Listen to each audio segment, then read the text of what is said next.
este año, 2026. Por cosas del destino me vuelve a tocar que yo tenga que dar estos temas, pero con solo 54 años que soy docente de la Universidad Mayor de San Simón, y dicen el más viejo, yo les digo aprendan a hablar carajo, ¿no ve? No soy el más viejo, soy el más antiguo docente de San Simón, porque viejo, se nota, ¿no? Que estoy viejo. No tanto. Gracias. Tienes mal gusto, pero... comenzamos. Pero vos sentate en algo bien, aquí hay silla. ¿O te gusta de cumplir?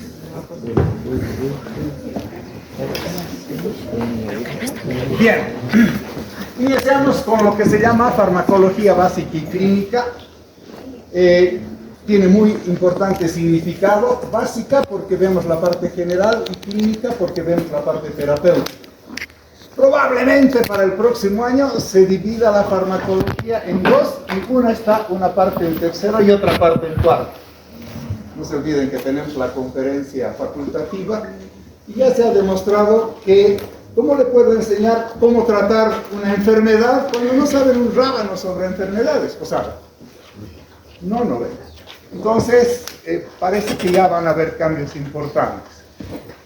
Y lo que vamos a empezar ahora, este primer bloque, en la realidad, lo que hace es hablar de farmacología básica. Pasamos al segundo bloque, que es farmacología transversal, como vamos a ver, y después terminamos con la parte clínica terapéutica. Pasamos. Este es el cuadro del año pasado, pero para seguramente mediodía ustedes ya van a tener en la publicación, retroceder.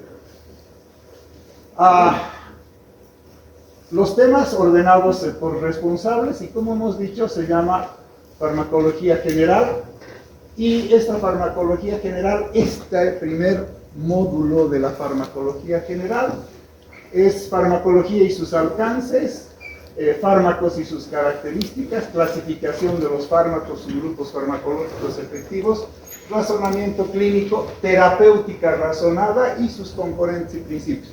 Esto es lo que me toca dar de hoy al día jueves en este mismo horario. Mañana también lo vamos a hacer en este mismo horario, aunque mañana hay un conflicto aparentemente con un cruce con semiología que tendrán que arreglar. Bueno, este año ha comenzado todo cruzado, se habrán dado cuenta. Se han querido hacer cambios, pero los cambios se hacen con tiempo, programándolos. Luego verán farmacocinética, farmacodinamia. Aquí están los médicos, los doctores, los profesores que harán. Luego vendrá la individualización farmacoterapéutica y farmacognosia. Luego estará la introducción al sistema nervioso autónomo, al parasimpático, sistema nervioso simpático y sus agonistas y sus antagonistas. Aquí sale siempre cuáles son días feriados y por lo tanto caen o martes o miércoles o jueves, y tenemos que arreglar porque en general cada docente tiene 10 horas, como verán, y cada uno de ellos hace las preguntas. O sea, las preguntas de farmacología no es como toda la vida se piensa, y por eso el Zavala es lo que dicen que soy, ¿no ve? Viejo, sí soy. Pero también me dicen de todo, ¿no? Ayer hemos oído todos los epítetos, ¿no? Para el Zavala. Y lo único que hace es evitar el Zavala, cuando me pregunta, ¿qué estás haciendo? Matando estudiantes para que no me maten pacientes. Por respeto por el ser humano, que deberíamos tenerlo todos, es un derecho humano la vida. Y cuando eres mal formado en medicina, ¿qué haces? ¿Hemos dicho ahí?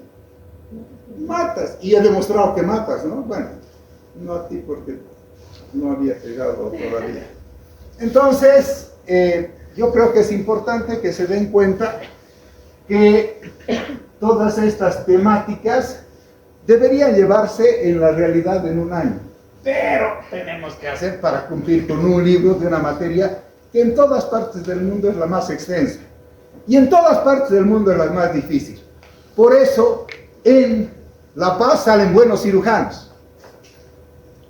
En la parte de Cochabamba dice que salimos buenos médicos. Y en Oruro, en Potosí, en Sucre y demás salen buenas gentes.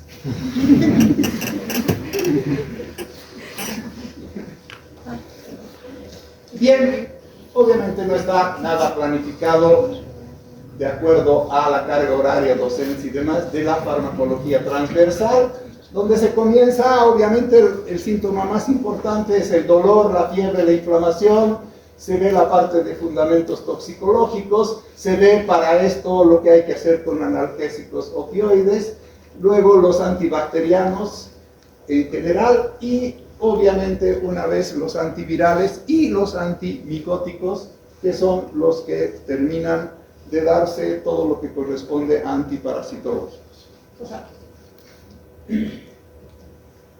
Y el tercer bloque es la farmacología clínica, a la que le llamamos terapéutica.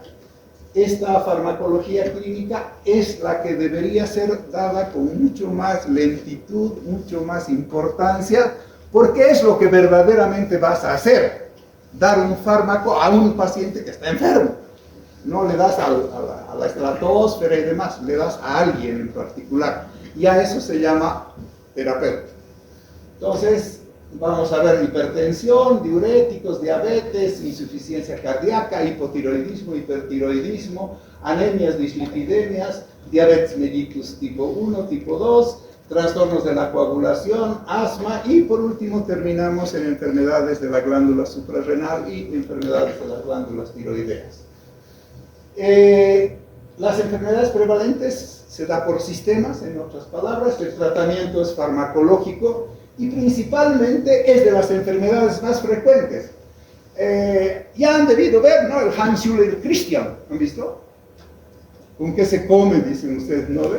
¿Qué tipo de plato cochabambino es? Dicen, no, es una enfermedad y demás, pero es rarísima. Entonces, ¿la vemos? No. ¿Pero la tuberculosis la veremos? Sí, es una obviedad, este país es tuberculoso entero, en todo, hasta incorrupto es tuberculoso. Y se nota clarito, ¿no ven?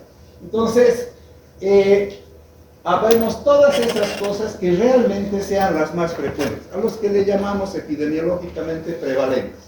Y la aplicación farmacológica a estas enfermedades y principalmente sus principios terapéuticos, donde va orientado. ¿Por qué utilizo este antituberculose y no este otro? ¿Y por qué tanto tiempo? ¿Y por qué por esta vía? ¿Por qué por este momento? Todas esas cosas tienen que verse, porque terapéutica significa el hecho de utilizar el fármaco para un paciente determinado, no saber farmacología. Por lo tanto se hace difícil, ¿no? Ayer les demostraba a mis estudiantes que no era fácil, ¿no? Le había dado a cada uno aspirina y a uno, su compañero lo había matado porque estaba sangrando y le había dado aspirina. Ay, es que me está doliendo. Claro, pues una úlcera sangre no va a dejar de doler, duele, ¿no es cierto? Y si le das aspirina, ay, pero me estaba doliendo. No se da aspirina para esas cosas. Por eso cada paciente tiene un tipo específico de tratamiento. A eso se le llama terapeuta. ¿Está entendido? Bien, entonces, este es el sistema del manejo de la farmacología, una farmacología general, transversal y una farmacología clínica.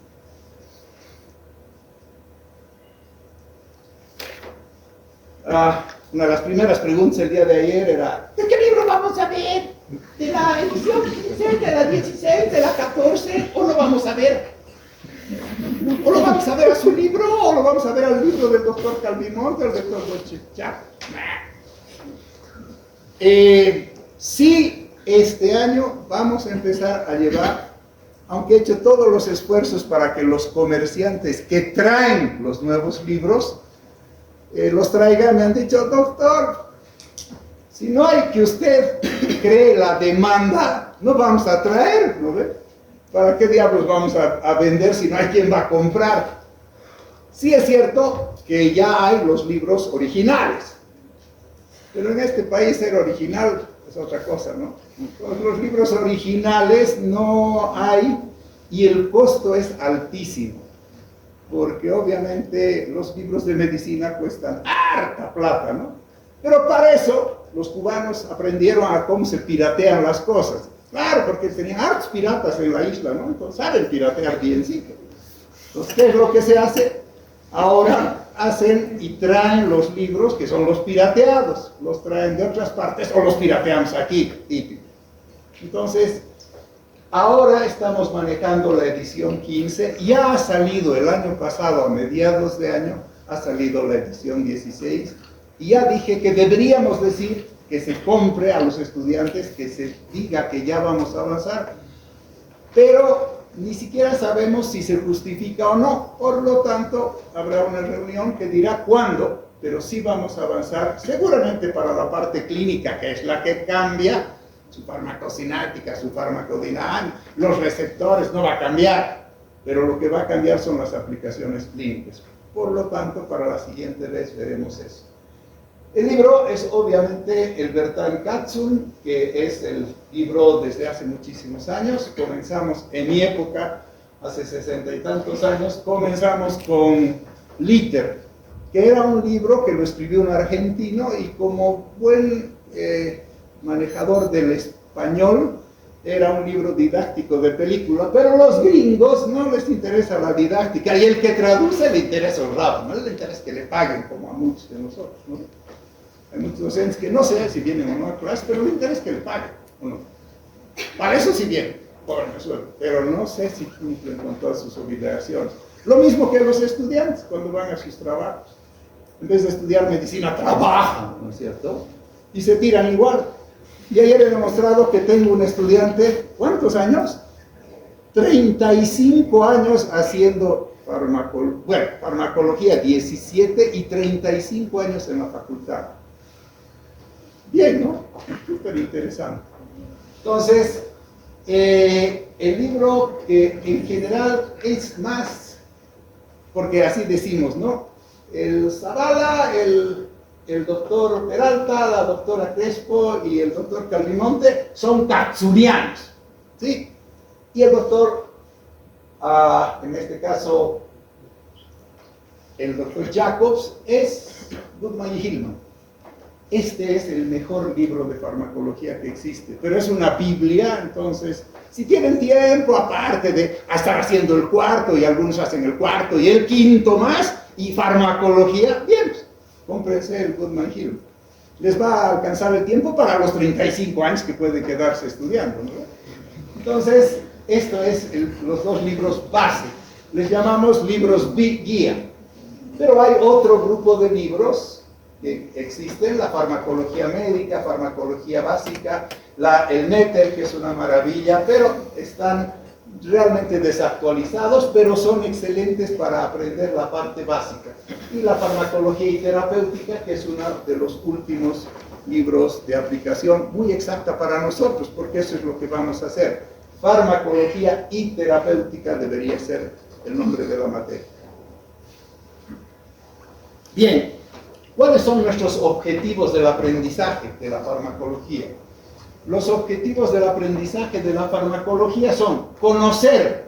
El verbo conocer quiere decir que lees, sabes, algo lo ves y demás, y algo lo entiendes. Eso es conocer. Yo te conozco, pero ¿soy tu amiga? No.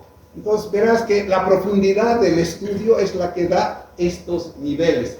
Saber quiere decir que si no sabes su farmacodinámica, no sabes su farmacocinética, eran los temas que yo daba anteriormente, después de venir del Parlamento, estos eran mis temas. Si no sabes eso y no sabes farmacología clínica, no sabes farmacología y por lo tanto te vas a tirar, así de fácil. ¿Y para qué tienes que saber para poder aplicar esto que sabes a la llamada terapéutica y a la toxicología? ¿Se entiende? Bien. Tenemos que hacer una rememoración histórica porque si no habrían tus padres, tus abuelos, tus bisabuelos, tatarabuelos y demás deudos, si no habrían ellos, no habría la posibilidad de haber existido ustedes. O será, ustedes nacen de la estratosfera, del huevo de gallina, no sale de ahí, ¿no? Entonces, hacemos un repaso de la historia simplemente con el objeto de ver qué componentes tiene la farmacología. Y la farmacología, primero hay que ver su historia porque es importante saber cómo son descubiertos y cómo son desarrollados los fármacos.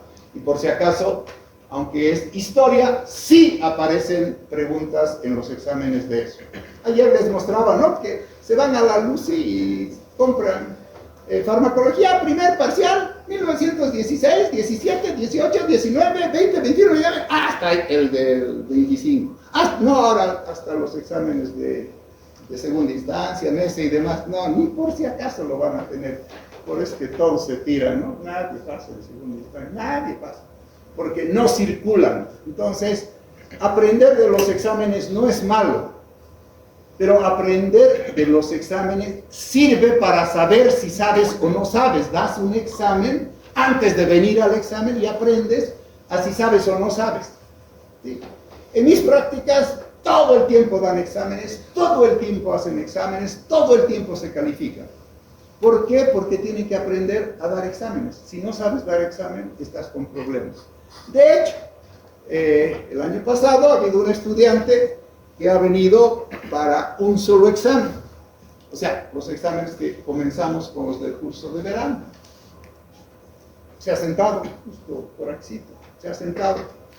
Le hemos dado los exámenes. Doctor, ¿cómo es la clave? Clávate, mamita, porque no.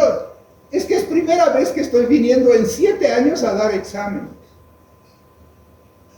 Sí. Se van, se casan, se tienen sus guaguas, todo se apapan, y después se divorcian y vuelven. Esa es la parte más importante. Bien, entonces el examen solo sirve para que sepas si sabes o no sabes. No es para estudiar, porque se aprenden además, si la clave de eso se aprende. Ni siquiera saben de farmacología, se aprenden lo que es A, B y demás. Y tenemos el problema de que lamentablemente, en semejante cantidad de años, las preguntas se repiten.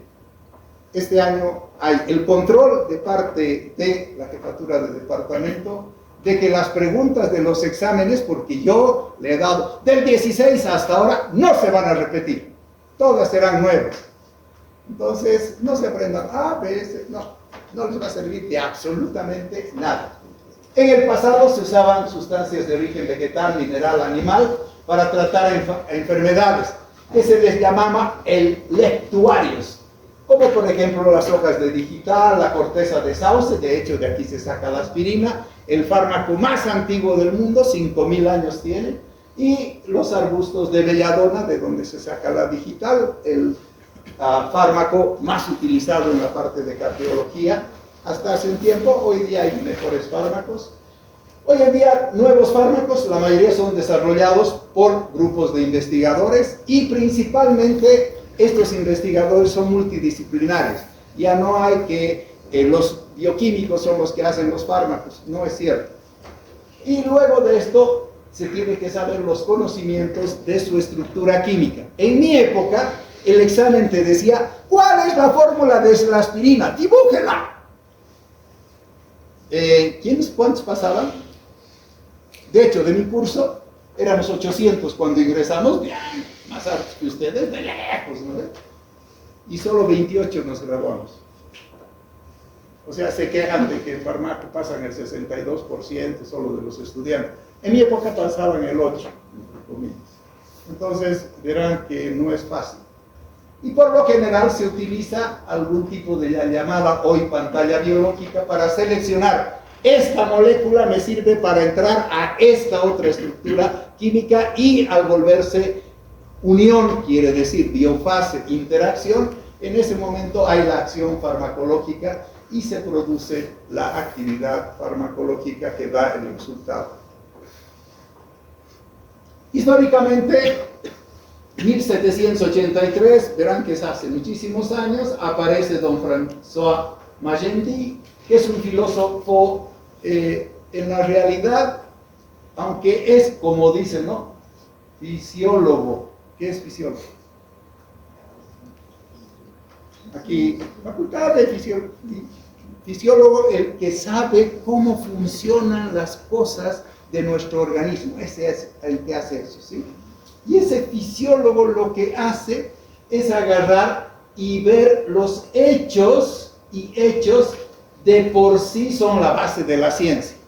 Entonces, lo que él decía, esto se hace así, porque esto debe ser así, y esto es ciencia. Le podríamos llamar también el padre de la ciencia. ya que eso es algo importante.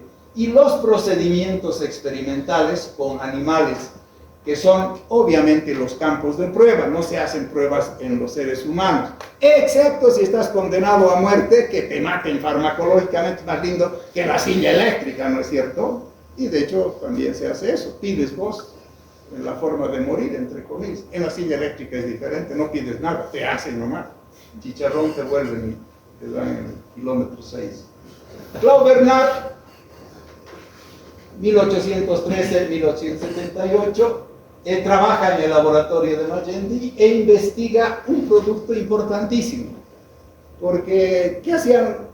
Vinieron a estos mundos, ¿no? ¿Y cómo los cazaban los indios a los españoles, a los europeos? ¡Cha! Y ¡pum! Ahí se quedaban. ¿Qué le ponían a sus flechas? Curar. Entonces, por primera vez se investiga y se sabe cómo actúa y se estudia todo cómo actúa el curare para que no los mate a los otros. Los otros venían con arcabuces, pero los nuestros con flechitas, igualito los mataban. Dardos también, igualito se morían, ¿no? Entonces, se agarra y se estudia esto y es el curare. Eso es lo que hace Claude Bernard. Rudolf Blücher, que era un alemán, 1847, el primero pone un laboratorio y se dedica a la llamada farmacología experimental. Esto lo hace como todos, ¿no? La Apple ha nacido en un garaje de una casa, ¿no? Y hoy día es la empresa más grande en informática. Bueno, igual, en un sótano de su casa, y por lo que tanto se le llama a él que hace esta farmacología experimental como la cuna de la farmacología experimental.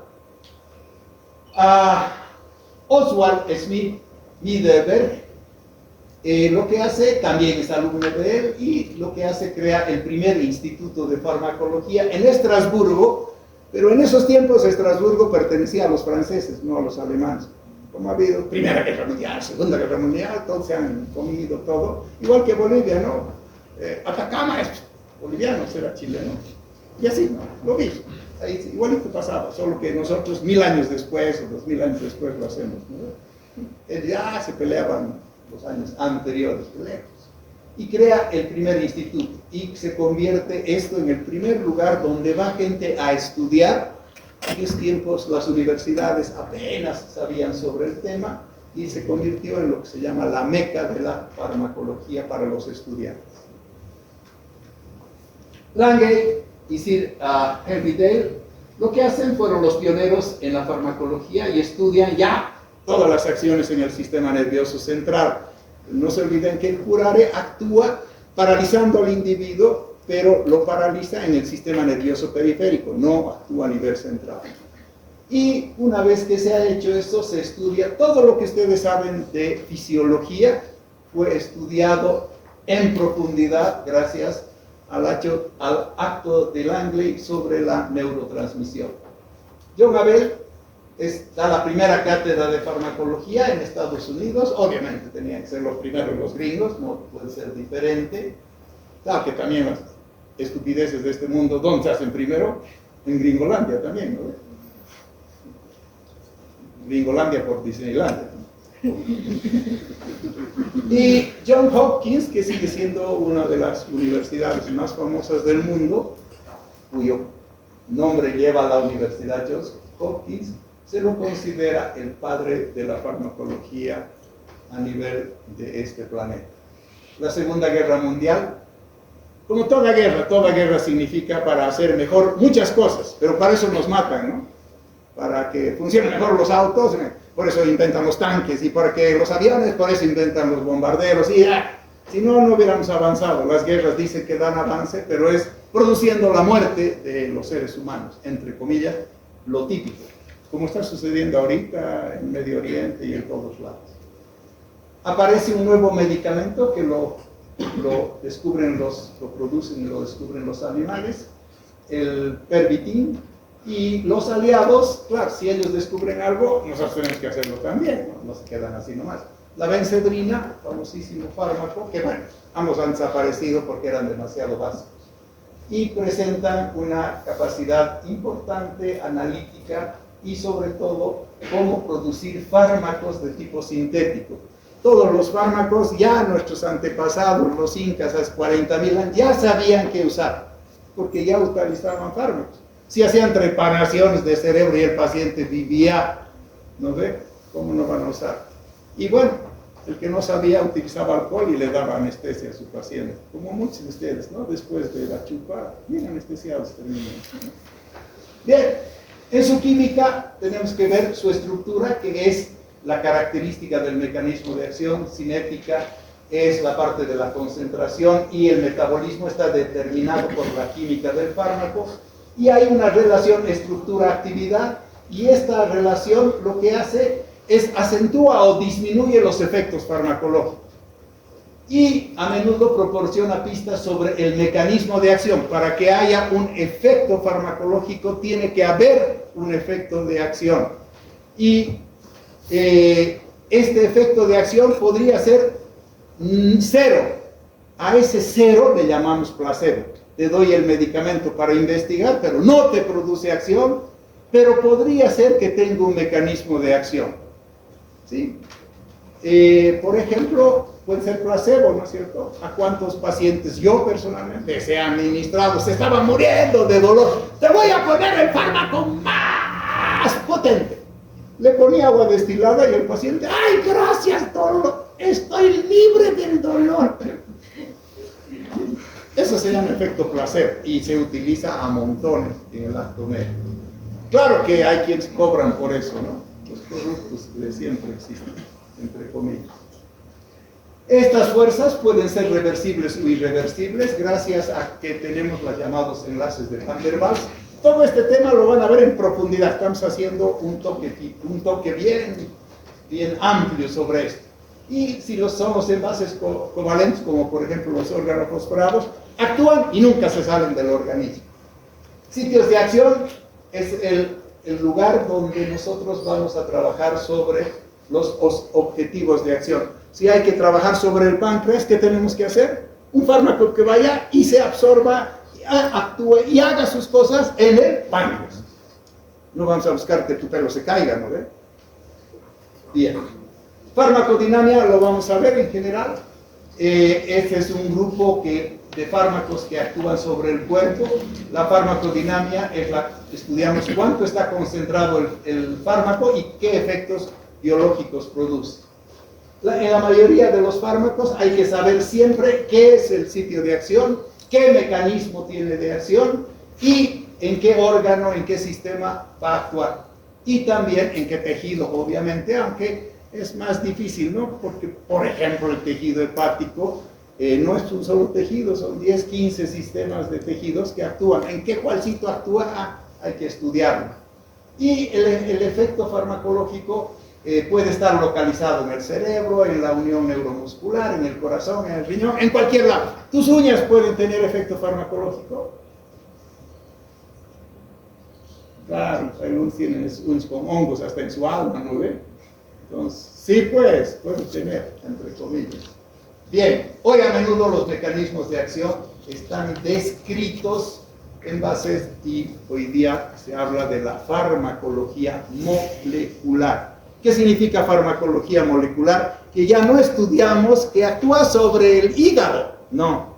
¿En qué molécula del hígado actúa? Y hoy se fabrican los fármacos en función a su estructura molecular. Si hemos descubierto el ADN de cada uno de nosotros y sabemos todo lo que sabemos sobre si te da tal enfermedad, este cromosoma es el que está. Y hoy día, células madre te venden, ¿no ven?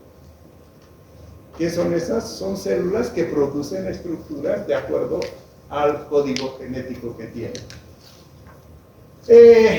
En general, todos los efectos terapéuticos tienen que ir a varios órganos. No hay un fármaco que llegue a un solo lugar. Nuestras arterias y venas llevan la sangre, que es por donde va el fármaco cuando no es tópico a todo el resto. Y para eso estudiamos las llamadas curvas de la relación dosis-respuesta. Todo influye en el uso de un fármaco, por eso es que es difícil la farmacología. El mismo fármaco en el niño no hace lo mismo que lo que hace en el adulto, por lo tanto, la edad, el peso, el sexo, la dieta, la raza, los factores genéticos, los estados de enfermedad, los estados traumáticos, los medicamentos, todo influye. Por eso es farmacología, por eso es difícil. ¿No es? Lo que se ve se anota. No sale eso. Todavía cuando fue Xalalay, todavía Alalay, no sé lo que es. ¿No? Bien. Farmacocinética. ¿Qué se trabaja en la farmacocinética? Absorción, distribución y biodisponibilidad. ¿Qué es la farmacocinética? Las concentraciones adecuadas con que llega el fármaco a un sitio de acción.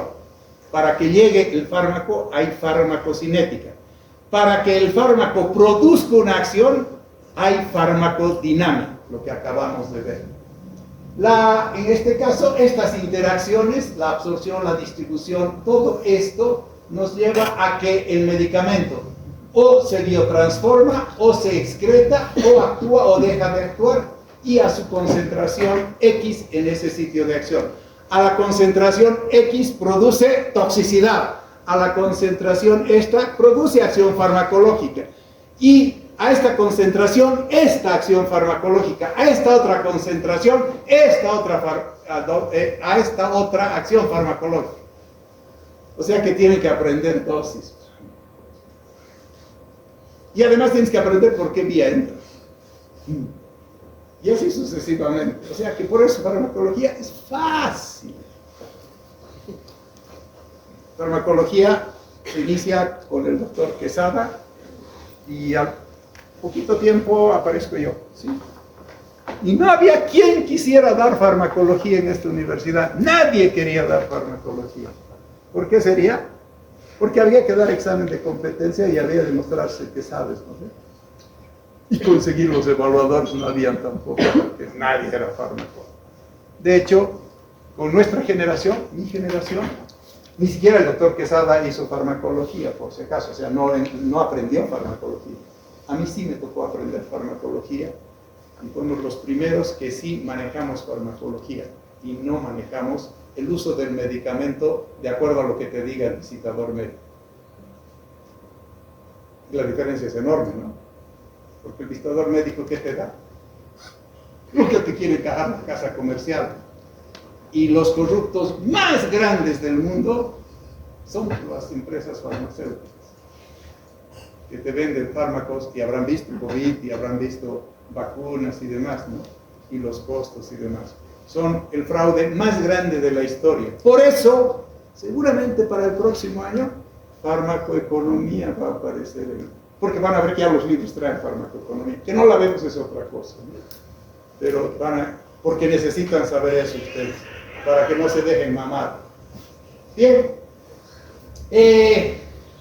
Sus diferentes sitios de acción, su parte de distribución, entra al agua corporal, al líquido extracelular, linfático, líquido cefalorraquídeo y demás, y en eso va a producir ciertas funciones llamadas químicas y físicas, y va a hacer que se retrase o siga el sistema funcionando más rápido, entre más rápido o salga más rápido. Si estás con diarrea, no tomes anticonceptivo, ¿no ves? Porque después el niño nace así. Mamá, mira, tus deseos no se han cumplido. Biodisponibilidad. O sea, ese tipo de deseo, el otro se ha cumplido. La fracción del fármaco administrado que se absorbe alcanza la circulación sistémica y después de su administración no se sabe directamente si por vía endovenosa, por vía oral, por vía intramuscular, por vía rectal, por dónde va a actuar mejor, y por eso se tiene que estudiar, y al estudiar eso ya sabemos la biodisponibilidad que tiene farmacológicamente hablando. ¿Qué hacen los farmacéuticos? Le cambian a un fármaco su biodisponibilidad para que sea, si aparece el fármaco por vía intramuscular, ¿te gusta que te pongan inyecciones? No, el tipo que estamos pensando, inyección. No, no te gusta. Entonces, ¿qué hace el otro farmacéutico para que le compren ese fármaco? Lo vuelve para vía oral, ¿no ve? Así de fácil. Entonces, la farmacocinética es sobre la que trabajan en su biodisponibilidad las empresas farmacéuticas. Obviamente, después de haber sucedido todo el proceso de acción, empieza el metabolismo, la excreción. Metabolizarse simplemente con el metabolismo o actúas o dejas de actuar. Quiere decir, cambias tu estructura química. La excreción, si estás unido a cierto otro fármaco, tienes alto peso molecular y demás, no sales del organismo. Por lo tanto, ¿qué es lo importante? Es que el riñón es el órgano más importante para excretar, pero cuidado que el hígado, el pulmón, la piel también son importantes, porque todo lo que sale del hígado sale a través de las heces, todo lo que sale de la piel sale a través del sudor. Y para que una sustancia salga, tiene que tener propiedades físico-químicas especiales que se cambian dentro del organismo, y que el cambio más importante es el grado de ionización. Y existen factores biológicos que cambian todas estas acciones farmacocinéticas, y estas variaciones, la absorción, la tasa de eliminación, tienen que ver con el huésped, su edad, su sexo, su obesidad. Los obesos, obvio, ¿no? ¿Dónde se va todo el medicamento que toma? No, no estás obeso, pero gordito estás. Entonces, a la grasa se va, ¿no? Y peor, si se va a la grasa, como la circulación es muy lenta en el tejido celular subcutáneo, la acción de un fármaco tóxico se queda un montón de tiempo. Por lo tanto, estás muerto. Así de fácil. Las interacciones que se producen con otros fármacos son acciones químicas, igual, biológicas, y también si estás uno adherido a la proteína, y qué tasa metabólica te da, la dieta también. Por eso se tiene que tomar antes del desayuno, después del desayuno, con los alimentos y los alimentos. ¿No te indican eso los médicos? Sí, pero a mí me votaron por el colegio médico, porque el profesor de farmacología, director del gastro, recetando chuchusmuti. Y hoy se está investigando en este país chuchusmuti, y se está demostrando que tiene más proteína que la carne animal. Interesante, ¿no? Pero a mí me votaron del colegio médico. Que hacía, según ellos, estupidez. Sigo recetando, costumbrista total, aunque haya sido todo. Porque, ¿de dónde salen los fármacos? De los alimentos, de los vegetales, de la vida normal, no de lo que inventan los farmacéuticos para vendértelo al precio de los farmacéuticos. Ya saben, cuando van ustedes a una farmacia, ¿qué es lo que tienen? O tener cuere con un banco bien, o tener auto así de plata, ¿no? Porque de día es la muerte.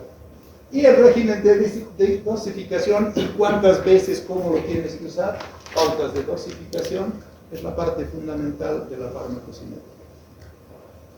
Bien.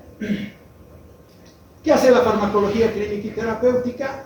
Nos dice que existen 3 tipos diferentes de nombres. El nombre genérico, el nombre básico, que es el químico, y el nombre comercial. El nombre genérico es con lo que, por acuerdo con la Organización Mundial de la Salud, a mí me ha tocado firmar ese acuerdo. Bueno, después trabajar con la Organización Mundial de la Salud, pero al principio firmar el acuerdo. Y toda universidad en el mundo hoy ha firmado acuerdo con la Organización Mundial de la Salud, que al estudiante nunca se le debe enseñar un nombre comercial. Porque hay universidades privadas, es una obviedad, que además deben tener farmacias también, que dependen de la... enseñan nombres comerciales, ¿no ve? Y un solo producto químico puede tener más de 700 nombres comerciales. Verán cómo es el marketing en la farmacología, entre comillas. Entonces, el nombre químico no es más que la estructura química del fármaco. Ácido acetil salicílico. ¿Qué es la aspirina? Ácido acetil salicílico. ¿Qué nombre genérico tiene? Aspirina. ¿Y qué nombre especial puede tener en la valla? Aspirina. ¿Sí? Así de claro. El nombre comercial es el que es un nombre breve, generalmente de fácil recordarse y demás, pero eso es comercial. Y bueno, las propagandas por televisión, según la Organización Mundial de la Salud, en el mundo entero están prohibidas, pero aquí, ¿sí? Patas de víbora con ojos de elefante. se vende y vale tanto, ¿no es cierto? Cómprelo porque va a quedar sano, así dicen, ¿no? ¿O no? Y por todos los canales de televisión, claro, el de la televisión le encanta que le pongan la plata, ¿no? Pero es una mamada. Y cuanto más propaganda se hace, es más mamada, ¿no? Banco que va a quebrar, ¿qué es lo que hace? Propaganda, un montón, y a los meses quiebra. Pero harta plata ha recibido y los ladrones se las han llevado, quiere decir los que hacen quebrar los bancos, maleantes. Toxicología, efectos adversos, tiene que ver con todos los productos del hogar, ambientales y demás, y todos son productos químicos que son responsables de la toxicidad. Y hoy día la mayor causa de problemas, los más serios de salud, son los plásticos en los ríos, los mares, en todos los lados, porque los microplásticos está demostrado que son altamente cancerígenos. Y tú tienes hoy en tu estómago y en tu cuerpo alrededor de toda la cantidad de plástico de una tarjeta que haces los cambios de banco y demás. O sea, verás que tu futuro está. Acabo de recibir de mi ex secretaria del Senado, me ha llamado ayer para preguntarme, doctor, me han operado de un cáncer de parótida, me han hecho quimioterapia, me han hecho todo, han pasado 3 o 4 meses, me han hecho, usted nos comentaba, colonoscopía, me han hecho endoscopía, me han hecho todo, y ya me han encontrado un nódulo, ya le han extirpado todo.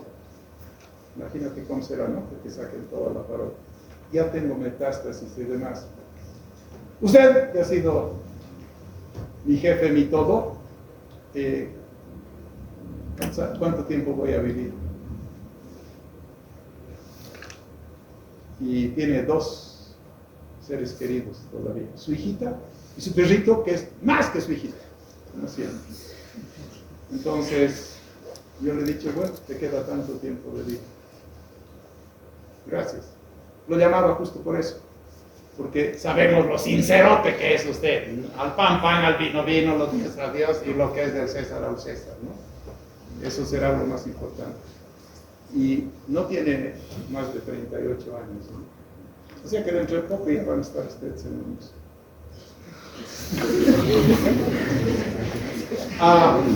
Bueno, algunos que tienen 15 años están en tercero, no, pues, faltan un poco de tiempo. Pero no van a ser los 15 que se van a quedar, ¿no ves? Hablando mejor. Hay 2 toxicologías, la forense y la clínica. La forense es para saber de qué estás intoxicado o no. Y las intoxicaciones, vayan al viernes y vean si no es una de las causas de consulta importantísimas. De hecho, a mí me ha tocado dar, entre comillas,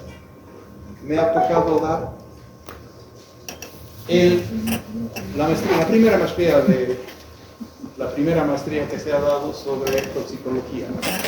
El primer profesor de toxicología, maestrías, y hemos formado el laboratorio de toxicología del Hospital Clínico Biológico. Bien, seguimos. Farmacovigilancia. ¿Qué es farmacovigilancia? Es que tienes que ver, a pesar de que un fármaco sale, no necesariamente sabes que es seguro, ¿no? Porque vamos a ver cómo se produce. Y al ver cómo se produce, vamos a entender muchas cosas en forma importante. Y lo que vemos es siempre el efecto de los fármacos y la seguridad que se tiene. La caracterización, la detección, la comprensión de sus efectos adversos y si las consecuencias como son a corto plazo y a largo plazo. Si te intoxicas con plomo porque eras pintor, no va a aparecer para mañana tus problemas que te van a matar, sino va a aparecer de aquí a 3, 4 o 10 años.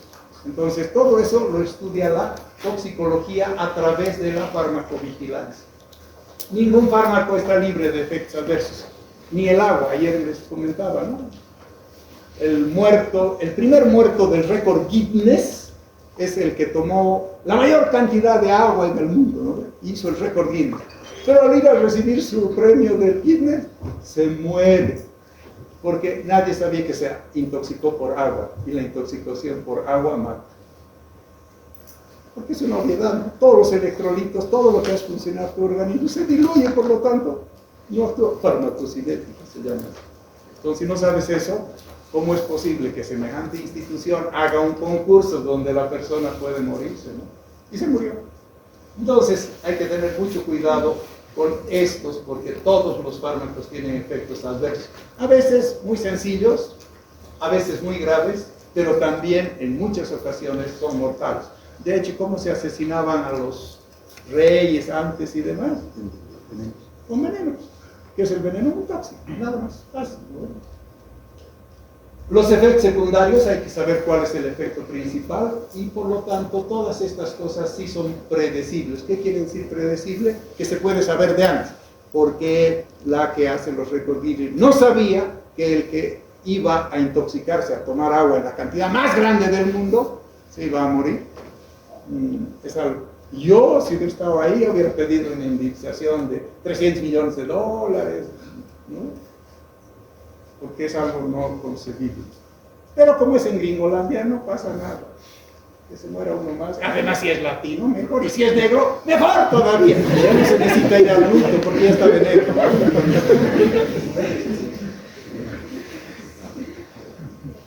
Las reacciones alérgicas hay que revisarlas siempre. La reacción producida por antígeno en tu cuerpo es relativamente baja.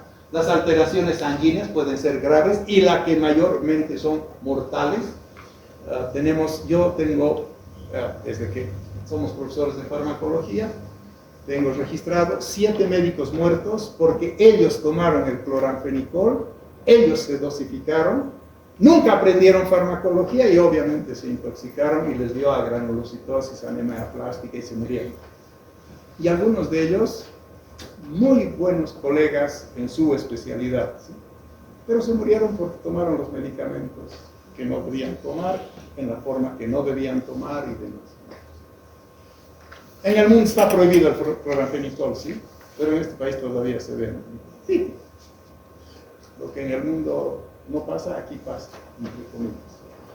Hay que tener mucho cuidado con esto, con la hepato y nefrotoxicidad, porque los químicos son eliminados, obviamente, y metabolizados en el hígado y eliminados por riñón, y producen generalmente daño. Efectos teratogénicos, el famoso ejemplo de la talidomida, y influir, lamentablemente, muchísimos medicamentos influyen sobre los fetos, y por eso es muy claro, ¿no? No se debe tomar durante el embarazo, pero hay quienes lo toman. O médicos que lo recetan, que es peor, pero seguramente han estado en farmacología. Su profesor, el doctor Zavala, como les digo a los docentes de quinto y de cuarto año, me echan la culpa, ¿no? Les enseñan si no aprenden nada. Ajá, yo les enseño. El que no aprendan es problema mío o es problema de ellos. Entonces, mejor vos haz lo que tienes que hacer, porque hablar más de los colegas es tu hobby, ¿no? Es lo que más saben hacer. La toxicidad conductual es una cosa importante. Los fármacos más utilizados son los que van al sistema nervioso central. Por lo tanto, si estás ansioso, si no puedes dormir, problemas de la memoria, del aprendizaje, todo eso, como si fueran tostados con el fármaco. Dependencia de los fármacos por su uso indebido, por ejemplo, toda la parte de los narcóticos en general, como hablamos, que tiene problemas de tolerancia y dependencia. Por eso existen los drogadictos, opiáceos, barbitúricos, anfetamina, negocios en el mundo enormes para que la gente se vuelva drogadicta. Los carcinogénicos, que sí existen, productos que fueron sacados del mercado. Hasta todavía en mi época hemos utilizado bastante la ciclofosfamida, hasta que el número de cáncer eran grandes en el mundo y se dan cuenta que había que quitarlos. Pero nadie les pagó a los que se murieron o a las familias de los que se murieron. Pero ahora, después del terrible accidente en el auto, imagínense lo que hay que pagar, ¿no? Imagínense todo lo que han demostrado al mundo de cómo somos los bolivianos también, entre comillas. A dilucidar las toxicidades, hay que ver quién está predispuesto o no genéticamente. Tiene que ver con las alteraciones tóxicas que no son las que normalmente vemos, las llamadas atípicas. Pacientes que les produce apnea prolongada, pero como están durmiendo y su mujer al lado, o sea, no los ven, entonces no saben lo que se produce. O los que tienen las llamadas hipertermias malignas, que pueden producir la muerte, generalmente con anestésicos. Bien, la primera parte está lista, ¿sí? ¿Qué hemos visto? La parte de la historia, un repaso de todos los componentes de la farmacología, y ahora entramos específicamente a la farmacología. El estudio de los fármacos es la farmacología, ¿o no? Los medicamentos, las drogas, así se llaman, pero son totalmente diferentes, ya lo vamos a ver en la siguiente clase, y que se usan para prevenir, tratar o diagnosticar las enfermedades. Ahora va a ser bien rápido, por si acaso. Bien, la farmacología médica es la que estudia las sustancias que interactúan, bioquímica, su fisiología, su fisiopatología. Por eso es que es un absurdo estudiar farmacología sin haber vencido fisiología, ¿no? Y hay quienes además hacen fisiología, bioquímica y farmacología, llevan el mismo año y les dan todo el tercero. Y antes les daban parte del cuarto más. A mis estudiantes les dije el año pasado, murieron los arrastres. ¿Han muerto o no han muerto? Bueno, ayer me he enterado de que alguien ya lo ha mamado, pero voy a ir al sistema para demostrar que no está funcionando bien. Somos autores del WebCIS, entre comillas, junto con el doctor Jacobs. Entonces, estas interacciones están divididas en farmacocinéticas, lo que el cuerpo le hace al fármaco, farmacodinámicas, lo que el fármaco le hace al cuerpo. Terapéutica, los fármacos representan aproximadamente el 90% de una intervención médica. Quiere decir, las cirugías apenas representan un 10%, ¿sí? Porque el resto son fármacos, aunque también los cirujanos utilizan los fármacos. Pero la cirugía también es un acto no farmacológico, pero terapéutico. Extirpar un tumor es un acto terapéutico, pero no farmacológico. Y además del médico, el paciente y el fármaco, existen otros actores que alteran los procesos de biodisponibilidad y la dispensación de fármacos. Pues cientos de formas de los fármacos. La Organización Mundial de la Salud define el fármaco como una sustancia o mezcla de sustancias biológicamente activas que, según los conocimientos de la ciencia médica, al ser aplicados adecuadamente, resultan apropiados para modificar o explorar los sistemas fisiológicos o los estados patológicos en beneficio de quien los recibe, el paciente. El origen de los fármacos: animal, de los animales, ¿no ve? ¿Sí? Vegetal, de los vegetales, ¿no? Mineral, de los minerales. Bien difícil, ¿no? Pregunta de examen sobre esto y no la responden. Sintéticos, es que no tienen tetas. No, perdón. Sintéticos es que son sintéticos. Nombre químico, ya lo hemos dicho. Nombre genérico, ya lo hemos dicho. Nombre comercial, ya lo hemos dicho.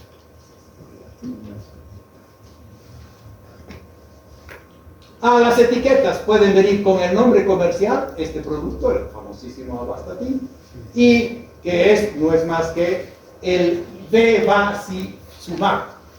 El Bevacizumab es un producto que es el nombre genérico, ¿sí? Y en todas partes del mundo se llama así. Pero cada casa comercial, en la parte del mundo que sea, lo vuelve diferente el nombre comercial. ¿Está claro? De hecho, muchos nombres que en Chile, el mismo producto de la misma fábrica, en Chile se llama X, en Bolivia se llama Z. ¿Para qué? Para vender. ¿Para qué? Joder. Fármacos esenciales, aquellos que son seleccionados por expertos, que tienen que ver bajo criterios de la Organización Mundial de la Salud, que tienen eficacia, seguridad, adecuación y menor costo. Estos hoy día son los fármacos determinados por los países en unión con la Organización Mundial de la Salud, bajo criterios especiales de acceso. Fármaco personal, esto es lo que vamos a ver despuésito, es el fármaco P, que es seleccionado por el médico. Ustedes en las prácticas van a aprender a manejar el fármaco P. ¿Qué quiere decir el fármaco P? El fármaco para el paciente. ¿Sí? Bien, y bueno, aquí está toda la lista de fármacos P muy famosos, que es lo que más se hace en combinación. el ciclo de vida de un medicamento, la gestación, como la gestación, el nacimiento, después de hacer así, tienes que botar la pepa o no. Y eso se llama nacer, ¿no ve? Puede nacer algo que tienes que verlo y parece murciélago, ¿no ve? Y otros parece teléfono de antiguos, negros, así. Y así. Pero hay diferentes formas en que nace. Y crecimiento, madurez, vejez y muerte también son términos demasiado claros, ¿o no? Sí. Entonces, ¿qué son? A ver. La gestación es el proceso de renovación permanente. ¿Cómo se renueva el ser humano o las especies en general, los seres? ¿Cómo se renueva?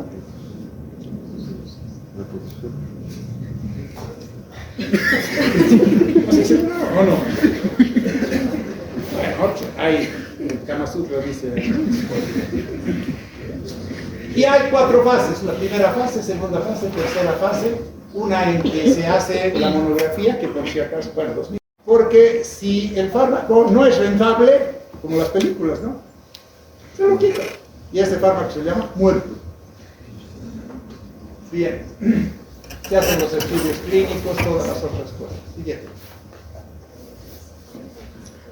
Se vuelve viejo, 2 alternativas. Envejece y significa que ha crecido toda su facturación, ¿verdad? O que se detiene o se retrae y la patente comercial puede expirar. Después de 20 años que le dan a las patentes en general, expira y por lo tanto otros tienen el derecho a producirla. En ese momento los otros que ya están haciendo, estudiando años antes, cómo lo hacen más barato, cómo lo hacen mejor, y ¿qué hacen? A ese primer fármaco que hubo y que tiene la patente, lo liquidan rapidito, ¿no es cierto? Por lo tanto tienen 20 años para lucrar. Está claro por qué lucran como lucran, ¿no? No, tampoco es por malditos, ¿no? No son como el doctor Sabah. Vejez. No hay efectiva protección de la patente. Existen muchos productos similares, muchas moléculas se han copiado y hasta el que le inventó a veces ya se ha muerto también, entonces ya no hay nada que hacer. Cuando ocurre que un joven producto se ve forzado a competir, desde el principio generalmente, ¿cómo compiten los fármacos? Reduciendo precios. Y cuando se reduce precios, ¿cómo se hace la calidad? En otras palabras, cuando estaba director del gastro, demostré que habían pacientes que se nos morían porque los que nos vendían los productos nos daban talco, que van de Alemania para estudiar, en vez de que el antibiótico que decían que tenía. Y bueno, nosotros éramos los culpables, ¿no? Siempre el médico chupa las consecuencias de todo lo mal que hace la industria. No hay una efectiva protección, hemos dicho, y esto hace que las farmacias crezcan y los fármacos se mueran. Y la muerte se ha retirado del mercado, miles de productos han sido retirados del mercado, solo el año pasado, por si acaso. Hay toda una lista que les vamos a dar, pero no se la aprendan porque me parece absurdo. Si ya se han ido, ¿para qué estudian el fármaco que ya se ha muerto? Como he dicho yo en mis versos, digo que lo que diga la autopsia de mi cadáver no me importa ni un carajo, dice. Ni bien comenzó, se murió. Listos para tomar el relevo de sus antecesores, expiran las patentes y existe siempre toda una nueva dinastía. Qué sé yo, omeprazol, por ejemplo, está hoy día en la dinastía de los fármacos para antiulcerosos. Pero seguro que dentro de poquito tiempo ya va a aparecer otro, ya apareció pantoprazol, esmoprazol, ¿verdad? Pero va a aparecer uno que lo va a hacer afuera, ¿no? Esa es la muerte normal. Ese ciclo lo ven aquí, normal. Y existe una clasificación anatómica, terapéutica, química, ATC. Y esta es una clasificación sobre los medicamentos en general de la parte yanquilandés, y existen también otras clasificaciones de la Organización Mundial de la Salud, de los países nórdicos, de la utilización de grupos de investigación y demás. ¿Qué es lo que hacen ellos? La Organización Mundial de la Salud, trabajamos siempre en base a ellos, es obviamente jerarquizan de acuerdo al sitio de acción. Entonces, esta es la lista de fármacos y sitios de acción. Entonces, fármacos para el aparato digestivo y el metabolismo. Fármacos para la sangre y de otros órganos hematopoéticos, para el cardiovascular, para la dermatología. Esta es la clasificación que es la realizada por la Organización Mundial de la Salud. Para hacer la clasificación, todo esto tienes que llenar. Me ha tocado alguna vez producir algún fármaco. De hecho, cuando estudiábamos en el Japón, yo he llevado el locoto para que estudien, porque dicen que sirve para la úlcera, ¿no ve? Y de hecho yo receto el locoto para la úlcera, porque sirve para la úlcera y está demostrado. Pero cuando lo he llevado al Japón me han dicho, de los 2000 componentes que tiene, ¿cuál quiere que investiguemos? Y los he dicho, ¿ah? Sigo dando locotos, qué miércoles. Hay que llenar todo esto. Hay que ver en estas acciones de clasificación el valor intrínseco terapéutico potencial, el PIT. Hay quienes son de efecto elevado, efectividad y seguridad demostradas en ensayos controlados, como por ejemplo los beta-glucans o insulina y demás. De valor dudoso, que no está demostrado en ensayos controlados, como por ejemplo muchos fármacos. Bueno, hablamos también igual ginseng, biloba, todas esas sustancias, como si estás con problemas de... Tu pajarito no es pajarito. Entonces, miles de... ¿Han visto en la televisión? Miles, ¿no ve? Y ahora vas a hacer feliz a tu mujer y a 10 más. Esos son de dudosos, nadie sabe si son ciertos. Valor relativo y valor inaceptable. No tiene beneficios y sus riesgos son muy grandes. Y para terminar, hablamos del uso irracional, inapropiado, problema muy frecuente para la caspa y la nostalgia, un fármaco, y la prescripción incorrecta, diagnóstico equivocado, falta de conocimiento, bien adecuada, preparación incorrecta. Todo esto lo vamos a ver a nivel de prácticas. Es una actividad específica de la práctica. La prescripción inadecuada, no se selecciona bien el medicamento adecuado, prescribe costoso, raro, escaso y no tiene ni siquiera seguridad y efectividad, y nunca se fijan los médicos de que interactúa. Si le das un fármaco con el paciente está muerto por si acaso. Prescripción excesiva, les das dosis a lo bestia. Toxicidad igual, dosis, ¿no? Entonces, ¿para qué? Tú lo estás matando, ¿no? Se está muriendo de enfermedad. Y les das además por periodos prolongados, y lo que es peor, embromamos la resistencia que tiene la microbacteria, la embromamos porque se vuelve resistente por lo mal que estamos utilizando, en este caso el antimicrobiano. Y lo único que el paciente tira sus recursos, y estos siempre son pagados, en algunos países el Estado, por eso controlan una maravilla, ¿no? Pero en este país, ¿quién controla las farmacias? ¿Terminamos? Perdón. El uso del número excesivo y innecesario. Con el doctor Quesada hacíamos una colección, porque nos venían los pacientes de otros médicos, ¿no? Hacíamos la colección, y el doctor Quesada siempre tenía algo que le enseñaron en Colombia, y era que no se puede dar una receta que tiene más de 3 fármacos, es un mal médico. Y veíamos recetas de 17 fármacos en la receta. Claro, ¿de dónde viene? San Antonio. Estaba vendiendo papas, paltas, de todo. Y la submedicación también es importante. Ay, voy a tomar una sola vez al día porque 2 me hace mal. No hay problema, vas a tirar tu plata y no hay problema. Sigue, termina. Todo esto hay que cambiar, por lo tanto, para eso tenemos que hacer todo el proceso que vamos a ver en la siguiente clase, que es terapéutica razonable. Y ahora sí aparece todo lo que es el llamado plan terapéutico, que está dentro del ambiente de la terapéutica razonable. ¿Qué hora es? 7:55. Y yo debería estar dando clases hasta las 8:15.